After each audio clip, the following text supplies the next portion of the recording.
computer.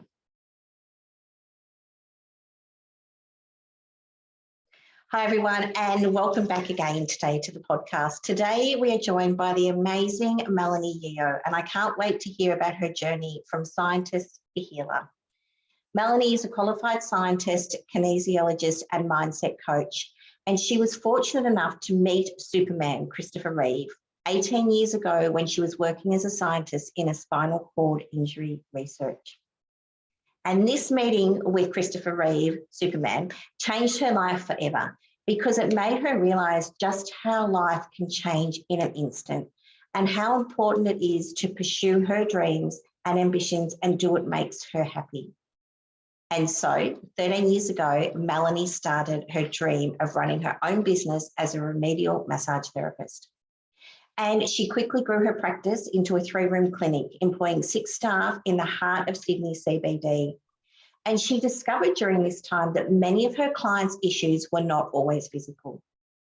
She observed a significant link between her clients' mental and emotional stress levels and how it would impact the person's body.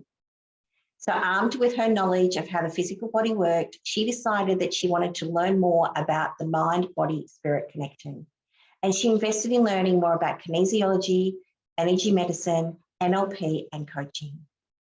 And 1 year ago, due to the impact of COVID, Melanie decided that it was time to finally close the doors on her remedial massage clinic and follow her heart once again. Combining her knowledge of science and spirit, her experience of her business, and her passion for helping others, Melanie now dedicates her life to coaching and mentoring other healers, coaches, and wellness practitioners to eliminate self-sabotage and grow a prosperous business. So let's give a warm welcome today to Melanie. Thanks for being here with us, Melanie. Thank you so much for having me here, Helen. It's so great to have you on the podcast, and I don't know you that well. And so for those that don't know you at all, tell us a little bit about your journey so far and what you're doing now. Okay, so basically, as you mentioned, I used to be a scientist. I studied biomed at uni, and I knew I always had a passion for helping people, and I thought it had to be through the medical route. But what I realized was I definitely had more of a passion for natural therapies, and that meeting with Christopher Reeve really struck me because I realized how important touch was. And from then on, I decided that I needed to take action straight away and actually do what made me happy, which was, study remedial massage and then create my own business being a massage therapist. And little did I know the journey that would take me on, because I guess that's what life is all about, really, isn't it? Following your passion and seeing where it takes you. And I was fortunate enough to start my own business, and this was 13 years ago. And in my 2nd year of business, I got so stressed out. Like, I'd never run a business before. I'd never worked for myself before. It was all new to me. And the body is an amazing thing. And so what my body decided to do was to create a condition called psoriasis. Oh. Yeah, it just so happened to be all over my hands and my elbows. And of course, as a massage therapist, it's not the greatest look, is it? No. And so I went to the doctor. They sent me to a dermatologist, and all they said was, look, here, take some oral corticosteroids and let's just treat the symptoms, and that's it. And I guess in my heart of hearts, I knew that that wasn't going to be the solution and that there was something else going on, because I'd never had this before. And I had this belief that if my body could create something, I could also uncreate it. Yes. Yeah, and I was fortunate enough to, at that point in my life, meet a kinesiologist. And I had no idea what kinesiology was. But there was a little voice inside of me that just said to me, go and see them. And so I did. And yeah, it was crazy. It was so crazy because I have no idea what happened in that first session. I thought it was the weirdest thing in the world. I don't know if you've ever had a kinesiology session before. Yes, and my first kinesiology session, I had no idea what I was walking into, and I felt exactly the same way. I don't know how she fixed me, because it was just weird how she did it, but it worked. And I was a true believer from then on. I know, right? I Yeah. know. And, you know, for me as well, after that first session, the next day, I woke up and my symptoms had reduced by about 30%. I was just so amazed. And I was like, what is this magic? And so that started me on just this journey of self-discovery and I guess self-actualization, because it made me realize that we are more than just our physical bodies. We are bigger than just who we are. And there's so much, I guess, interconnectedness in how the world works that I was just on a mission to learn more. And so I ended up studying like 5 different streams of modality. I did NLP, I did coaching, I did Reiki, I developed my mediumship skills, and it really took me down, I guess, more of a spiritual route as well. Yeah, so for that, I am so, so, so grateful. And one of the things that I realized was because I was doing all this inner work on myself, it was really helping me to grow my business at a rapid rate. Yeah. So yeah, it was fantastic. And then, as you know, COVID happened. I had a remedial massage clinic right in the middle of Sydney CBD. All of a sudden, we're all in lockdown and everyone's working from home. My staff decided they didn't need to come in because they were getting, you know, paid from the government, and there was nobody in the city anyway. And I really tried to make that business work until I realized that I was pushing and pushing and pushing against something that had so much resistance that I was like, hang on a second, what's going on here? And when I tapped into and tuned into myself, I realized that, well, hang on, my passion wasn't just for remedial massage anymore. It was really about kinesiology and being connected and working with spirit and working on a deeper level on, I guess, different levels and dimensions as well. And so a year ago, I decided that it was time to finally close the doors on my clinic and work full-time as a kinesiologist and coach, helping other business owners, especially healers, coaches, and wellness practitioners to grow their business, because I know that I can impact a whole lot more people if I help the people who help the people. Exactly. And you touched on something earlier, that when you were working on yourself, that it helped your business grow. And that's something that I talk about a lot as well, is that when we do our own personal development and we work on ourselves, it has a ripple effect, not just, it helps us, but it has a ripple effect, not just on those close to us, which obviously it touches them, but it has a ripple effect in the broader community. And the work that you're doing with other business owners would also have a ripple effect on you're working with those people, and those people are working with other people, and those people have got families and communities, and that ripple effect, it just spreads out. So it's really important to acknowledge and accept that we work on ourselves, but we also work on we are all interconnected, and our work, we become more clear in what we want and more aligned with what we want, which helps our immediate family, friends, loved ones, but also the broader community. And then that helps them, and then that helps them. So, yeah. So you've clearly started life as a scientist. Wow, right? And working on the spinal cord injury stuff, how amazing that must have been. I can only imagine. What innate skills or habits do you do or have that help you to be your best self, or help you to live your life to the fullest? That's a great question. And I guess part of it is just realizing that it's okay to slow down. Yeah, that's a really important message. Yeah, and I guess for me, this year really taught me a lot, because I went through so much transformation and healing, and I literally took, I would say, almost 12 months off my business. And as I was transitioning as well into doing what I'm doing now, because again, you know, when you're not in alignment, when your body shows you symptoms of stress or pain or disease. Yeah. And this is something I haven't shared with anyone apart from the people who know me before. But what happened to me earlier this year was that my face actually started blowing up. And I know that my skin is, I guess, my weak point.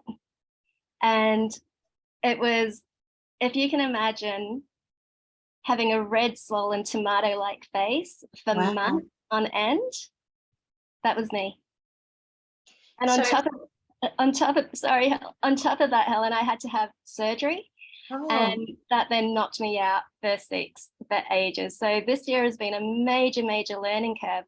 And so when you talk about habits on how to help yourself, I think it's really about learning how to listen in, tune into yourself, tune into your intuition, and take the path of least resistance.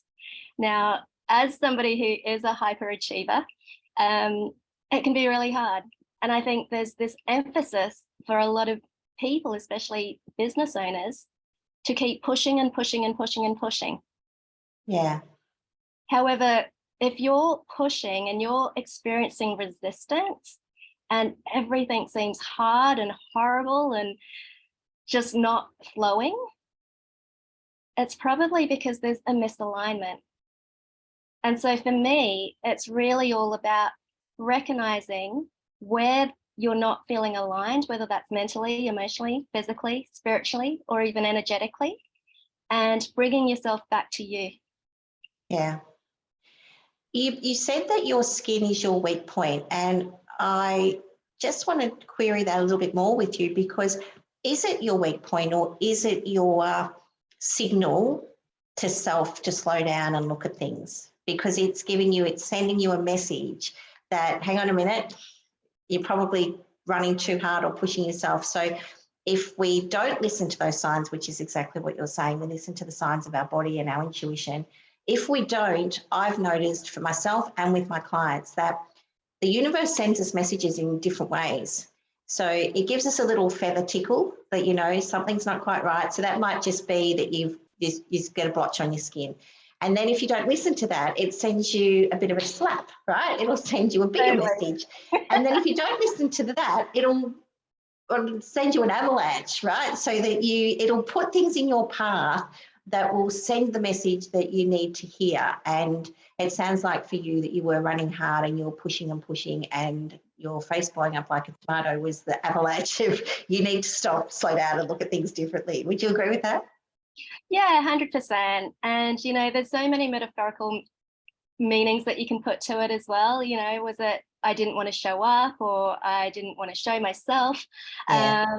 You know, I didn't want to face the world. I don't know. But this is the beauty about kinesiology as well, because we're really able to start to look at what the root cause of the issue is, rather than just treat the symptom, which is the skin condition.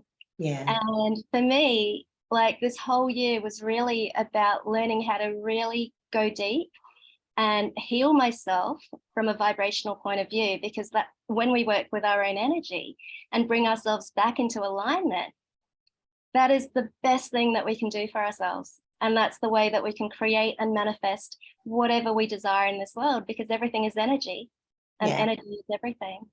Yeah. Yeah, that's so true.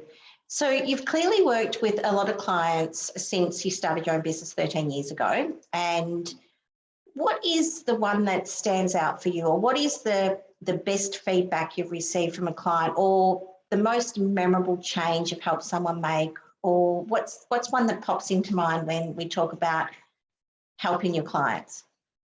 Oh gosh, don't make me pick, Helen. I know it's a hard question. It is a hard one, because I think about my clients and I've got about so many that pop into my head, or I could talk about that or this. So just pick one. I guess at the end of the day, it's when they realize that they can be who they are. Yeah. And let go. Powerful. Yeah. And just really, by working on themselves, let go of all their fears or their limitations, change those self-sabotage habits, and create and be who they want to be in alignment with their business. Yeah. So, for example, I'm actually going to a breathwork retreat this weekend, being held by one of my clients.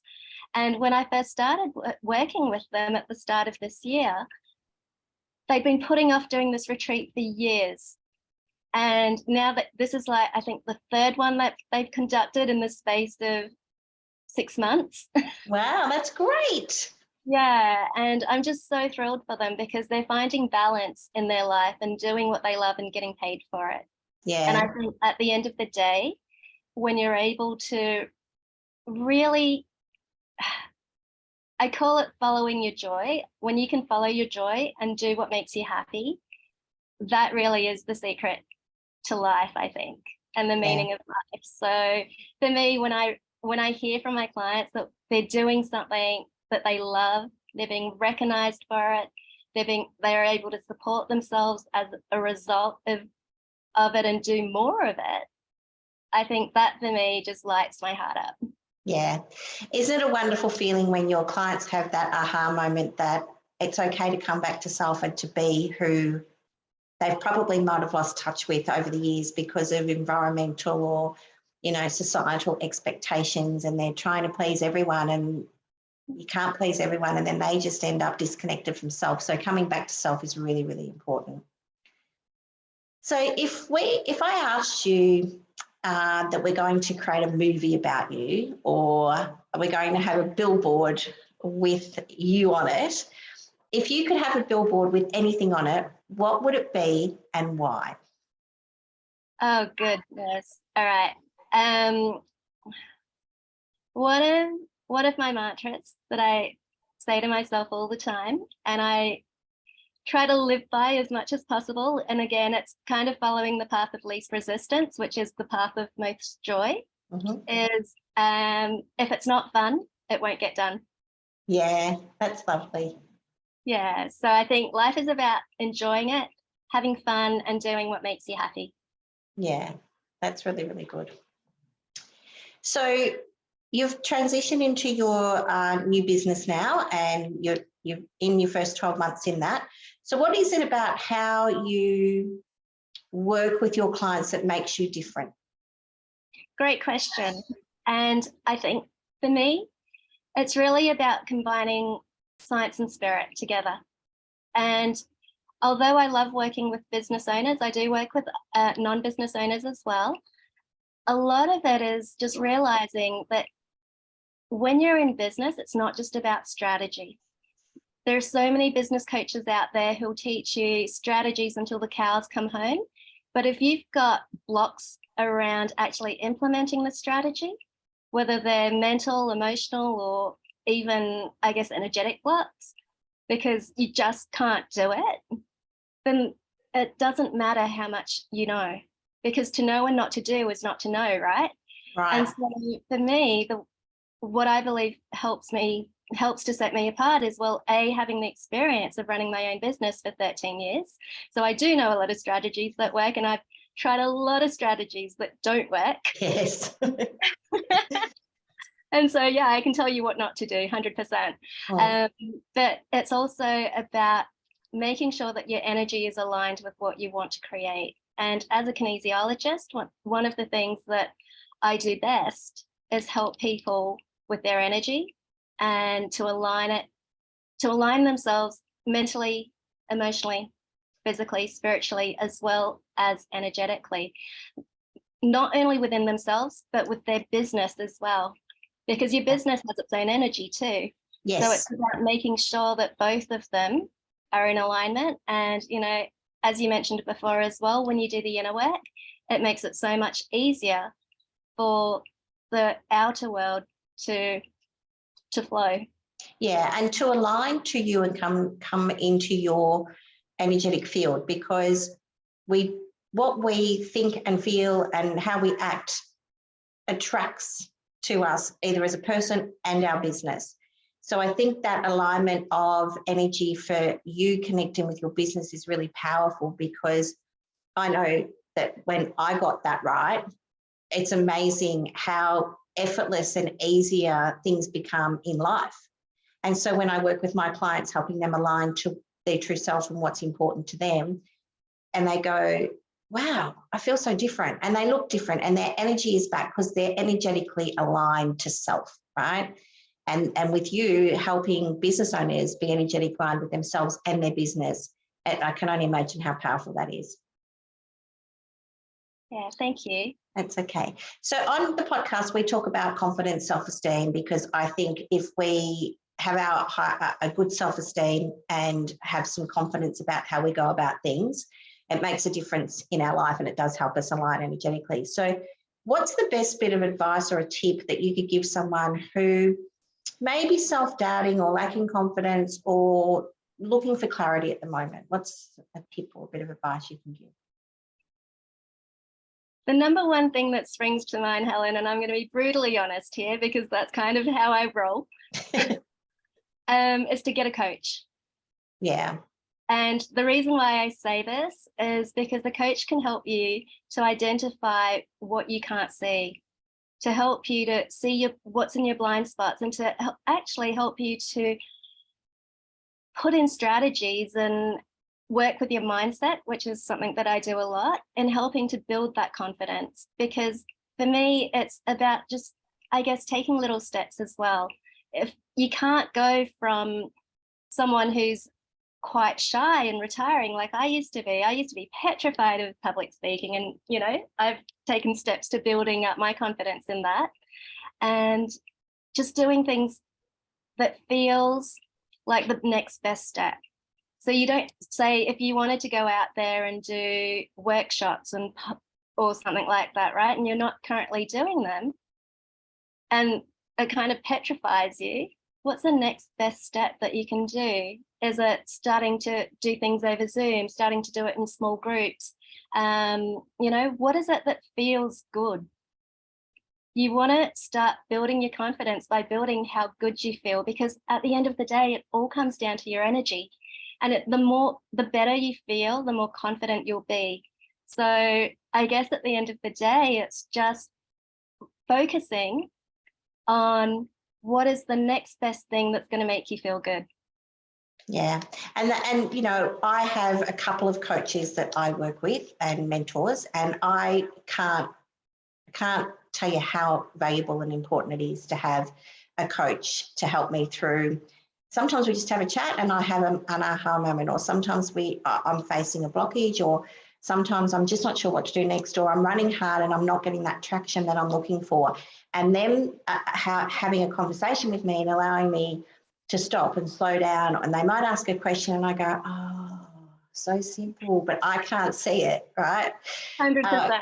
Because I'm in it. And so having a coach there, and also they point out to me what I have done well and where I can draw on that experience now for a different situation, and helping you acknowledge the skills and abilities that you've already got that you may have forgotten about, or your really, really big strength that you have, you don't realize it's a strength because it just comes naturally to you. So you underestimate the value of that. And having a coach or a mentor help you identify that has been really powerful for me personally as well. So yeah, I totally agree with that bit of advice. I think that's a great piece of advice. Is there anything else you'd like to share with our audience today? I guess at the end of the day, it's just really about doing what makes you feel good. Because the better you feel, the better energy you're going to be able to put out there and attract as well. And so care about how you feel. And so if you're not feeling great and you don't feel like doing something, you don't have to push yourself. It's like recognizing what the path of least resistance is for you is going to help your life flow a lot more, because it's also at the end of the day about being in alignment with who you are and where you're at. And I know for myself, no matter how much work I do on myself, there's always layers, there's always different dimensions, and there's always different challenges that might show up. But it's all okay, because everything is always working out for you. Yeah. And everything is perfect the way it is. And Yeah. I think it's really important to remember that, because it's how you frame what happens to you. Yeah. And how you deal with things in life. And that is so true. We do have different levels, and we step up and we level up to this level, and then there'll be a new challenge, and we'll step up and level up to that, and then there'll be a new challenge. And as someone said to me recently, new level, new devil, right? So it's just part of life, is that we level up, and then we're more experienced, we're more confident, we're more skilled and able to look at things. And sometimes that leveling up helps you see things differently. And you go, oh, right, well, I'd never have seen that 6 months ago, 12 months ago, but I can see it now. So you've leveled up, and then you see a new challenge in front of you. And that's okay, because that's part of life, isn't it? Is growing and learning and continuing to evolve as humans. And yeah, absolutely. we do that by learning more and facing into challenges and seeing things differently. I want to touch on something you just spoke about, though, about feeling good, because that is such an important thing that I don't think we talk about enough, is listening to our body and connecting in with making ourselves feel good. Because quite often we put aside what's important to us because we're focused on running or achieving or doing. But tapping back into, I'm not feeling quite right today. What is it that's a little bit out of whack? And allowing yourself the time and space to sit with that, reconnect, identify, and then do something to help shift that not quite right feeling. So it could be it could be meditation, it could be reading, it could be walking. It's something that brings you joy, that brings you back into alignment with self and helping you be reconnected. And also just allowing yourself the space and recognizing I'm running at about 70% today. And if I give 70%, then that's 100% of what I've got to give today. Yeah. Yeah, and cutting yourself some slack that 70% is the best I've got today, and that's okay, because I'm giving 100% of what I've got available. Yeah, absolutely. Absolutely. Because, you know, again, when there's resistance, there's misalignment. Yeah. And it's learning to recognize when that happens. And then instead of trying to push through it, choosing the path of least resistance to feeling good. Yeah. Yeah. And sometimes that's doing nothing. Yeah. Yeah. Yeah. Yeah. You've shared some fantastic things with us today. So where can people find you if they want more? Okay, so you can find me on Instagram at The Business Kinesiologist, or you can find me on Facebook, also The Business Kinesiologist, or Melanie Yeoh. And I guess if you wanted to give me a call, you can get in touch with Helen, because you've got my details, right? Absolutely. And I'll put in the show notes the links to your Insta and Facebook, and people can slip into your DMs on there if they want to know more. And I just want to thank you for spending time with us and sharing your wisdom with us today, Melanie. It's been wonderful. Thank you so much for having me. It's been a pleasure. That's all right. All right, everybody. Until next time, we'll see you on the next podcast. Thanks and bye for now.